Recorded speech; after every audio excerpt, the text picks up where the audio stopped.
When I was growing up, my parents told me that all I had to do to succeed was to get in with a good company and work my way up, that all the good stuff would be coming my way. My loyalty to the company would pay off in the long run. You have to start from the bottom and work your way up. Well, it's time to throw that old time thinking to the side. Let me tell you how things really work. Let's get to it. Hey there, safety friends. Welcome to the Safety Geek podcast. I'm Bri Sargent, CSP and 20-year safety professional. After spending years training safety leaders across the globe for a large corporation and creating safety programs from the ground up over and over again, I am now sharing my processes and strategies with you. At the Safety Geek, you will learn how to manage an effective safety program that increases your management support and employee engagement, all the while helping you elevate your position and move up in your career.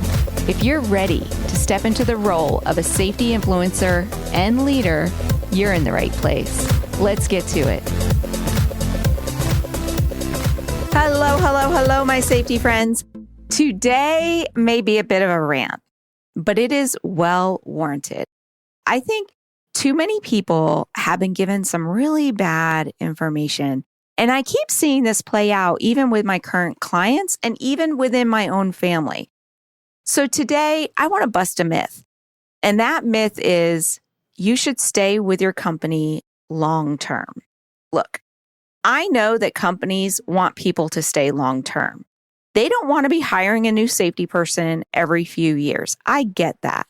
That's why they ask that question. Where do you see yourself in 5 years? Go ahead and answer the question like you're going to be there. But in the back of your mind, please know that you really shouldn't be there in 5 years. And unfortunately, most companies, they may want people to stay long term, but they don't appreciate what they already got until it's gone. So if you're finding yourself stuck in the same level, but you actually want to move up, or if you're the lowest paid friend in all of your group of safety friends, it may be time to make a change. Because here's the deal. Back in the day, there was loyalty to the company and loyalty to the employees. I mean, just watch Mad Men and you can see how people would climb that corporate ladder. And I believe that the change came with the change in labor laws that favored companies' right to fire employees for no cause or with very little penalty. And I'm not against that. I mean, as a business owner myself, I want the right to hire and fire employees as I see fit, right? But this also means that the company can very easily replace you. And when I say that, when I say you are replaceable, how does that make you feel? What does it make you want to do? Does it make you want to hunker down and work harder and accept the lower wage because you're grateful for the job that you have? Or does it bring up fear of losing your job, that if you screw up, you're replaceable? Now, there are plenty of ways that you can fireproof your career to make it so that if you do lose your job, yeah, it may suck, but it's not the end of the world. You just go get another one. But that's not what I'm talking about here today. Today, we're talking about the fact that companies tend to pay new hires more than they pay their current employees.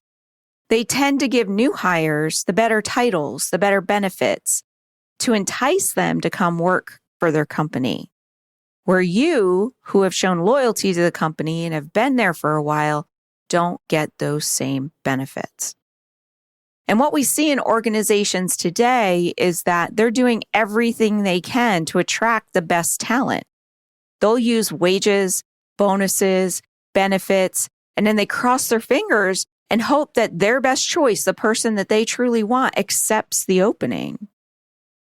But once that person has accepted that role tends to stagnate because they had to do all this stuff in order to get that person there, right? So yeah, that person may get the annual performance increases or cost of living increases.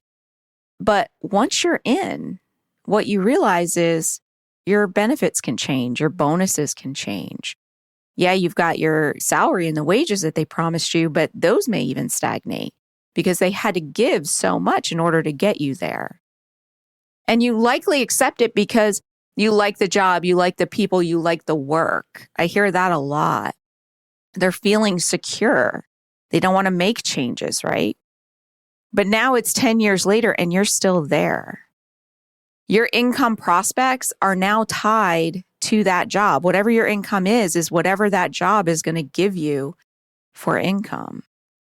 So if they choose not to give you a cost of living wage, then you're stuck. If they choose to just give you the bare minimum performance raise, then you're stuck. Your upward mobility is now linked to that company. So you either have to wait for someone to quit or wait for someone to retire.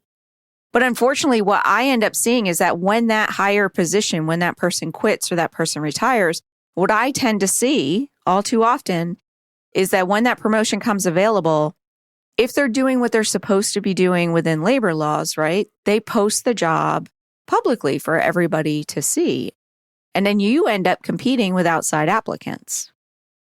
And too many times companies are hiring the outside applicants because that's what's best for the company. They want the fresh eyes. They want the fresh ideas. They want somebody to come and like fresh blood to bring into the role. We see that all the time. We don't want the same that we've had for the last 10 years. We want something new, better. We want to jump in our results.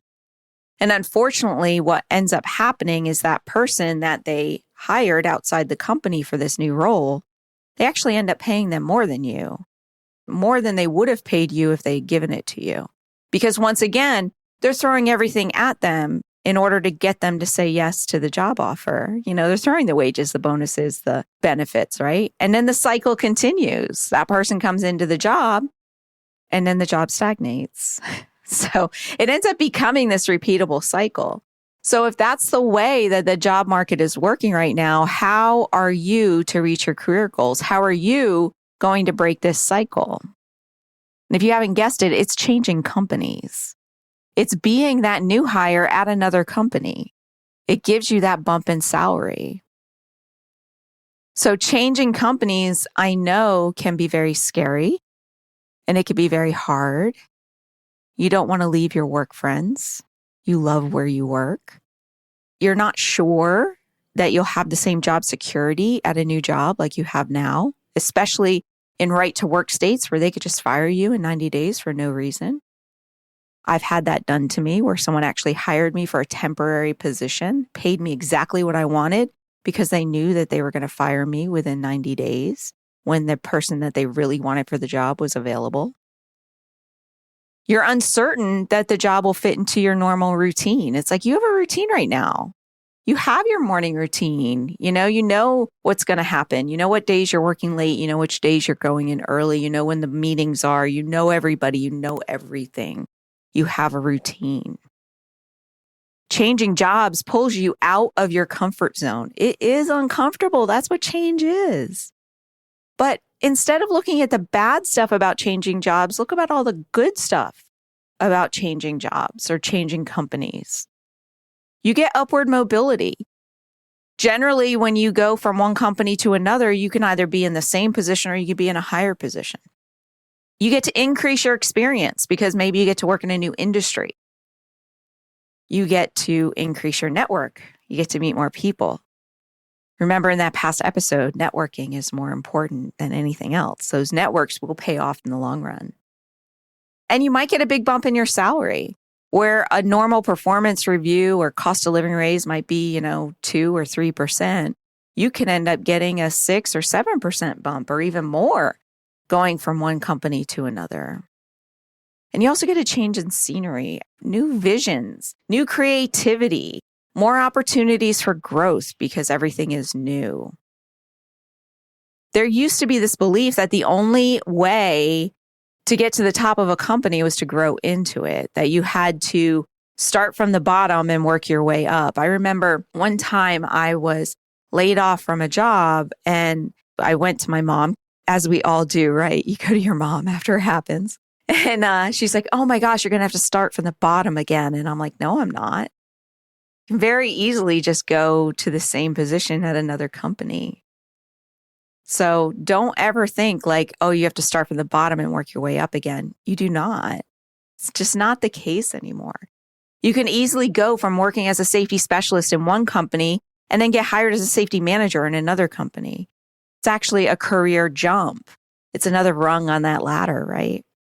You can go from a manager to a director. You can oversee one location to overseeing an entire region. You could be doing safety in construction and go from safety in manufacturing. You don't have to start from the bottom and work your way up.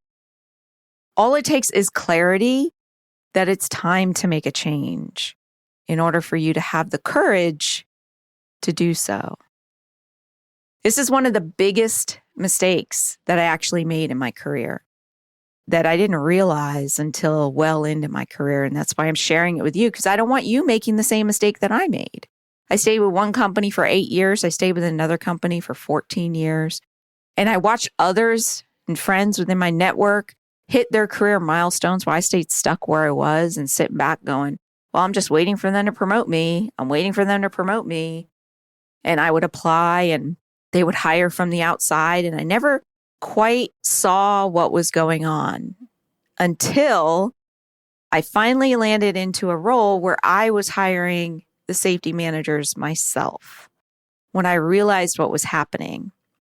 And what happened was that every time I quit a job or I changed a role, I would sit back and watch my replacement, the person that was hired to replace me, get paid more than me.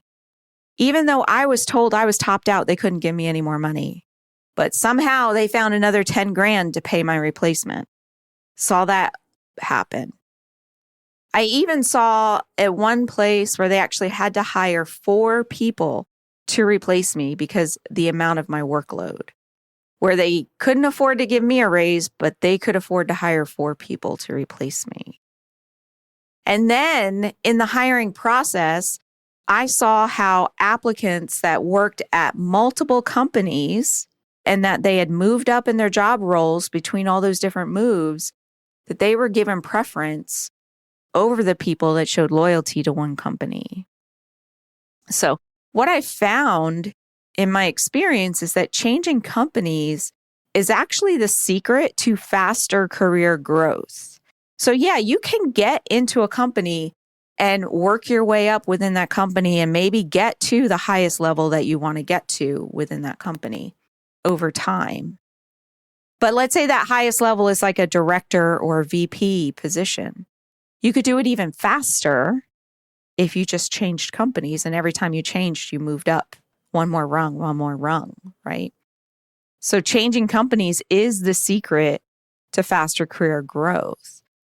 Now, you don't want to be a job jumper. That doesn't mean you're changing jobs every year or every 18 months. You do have to show some stability and you have to show some growth within those changing of jobs.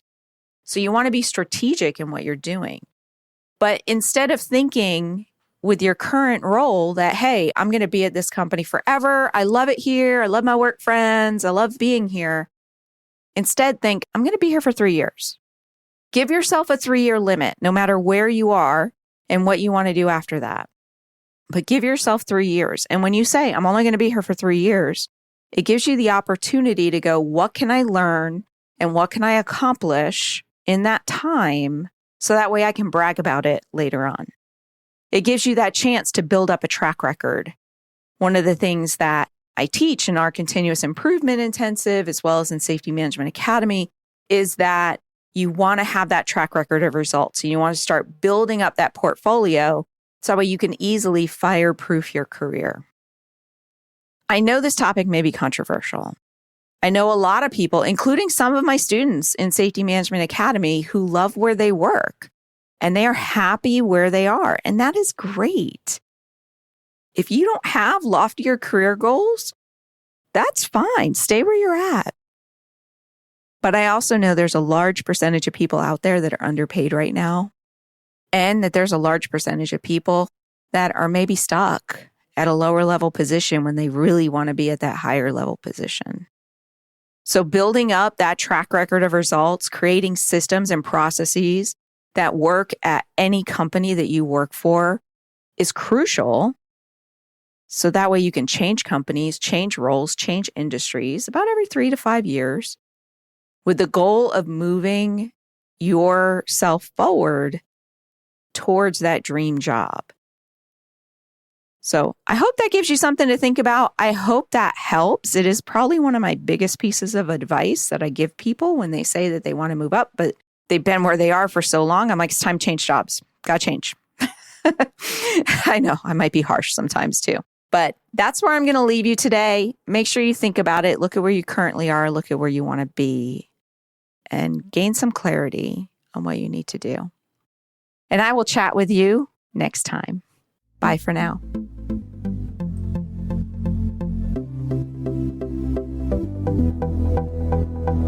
Hey, if you're just getting started in safety or you've been at this for a while and are hitting a roadblock, then I want to invite you to check out Safety Management Academy.